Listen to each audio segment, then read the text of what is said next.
Hello hi friends, ఈరోజు వచ్చేసి మా ఇంట్లో అయితే ఒకసారి ఇల్లు అయితే ఎట్లా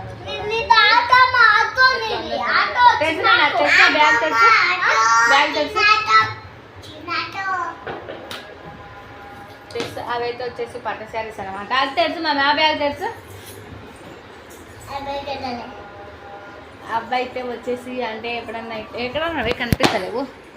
అవి వచ్చేసి ఆ బ్యాగ్లో ఉన్నాయి. వచ్చేసి ఇట్లా ఎక్కడైనా పోయినప్పుడు కట్టుకునే శారీస్ అనమాట. ఆ పెట్టెలో కూడా వచ్చి పట్టు సీరియల్ ఉన్నాయి. ఇంకా ఇక్కడ ఇవన్నీ సీరియల్ మంచి యాప్ చేసినాం కదా, అందుకోసంకి అవన్నీ ఇక్కడ పంపిస్తున్నా అనేది ఫుల్ వీడియోలు అయితే పెట్టేసేయండి. అవన్నీ సీరియల్ అయితే వేరే వాళ్ళకి పంపిస్తున్నా. ఇవన్నీ ఇక్కడ వచ్చేసి నేను తీసుకున్నా. అక్కడ ఉన్నవన్నీ పాత బట్టలు. తర్వాత ఇందులో కూడా ఉన్నాయి ఇంకా శారీస్ కావు, దీంట్లో ఓన్లీ బ్లౌజ్ పీసెస్ ఉంటాయన్నమాట. నేను కుట్టించుకొని బ్లౌజ్ పీసెస్ అన్నీ దీంట్లోనే ఉంటాయి. మా ఇల్లు అయితే ఎలా ఉంది అనేది ఒకసారి లైక్ చేయండి, షేర్ చేయండి, సబ్స్క్రైబ్ చేసుకోండి, కామెంట్ అయితే చేయండి. ఇంటి నిండా సీరియల్ అయితే పడిచిపెట్టినా లేదా అని చెప్పేసి. ఇవైతే స్పెషల్గా నేను ఇద్దరు వ్యక్తుల కోసం అనేది తీసుకున్నాను. అవి వాళ్ళు ఎవరు అనేది ఫుల్ వీడియో అయితే చెప్పేసాను. ఒకసారి వెళ్ళి ఫుల్ వీడియో చూసేయండి. బాయ్.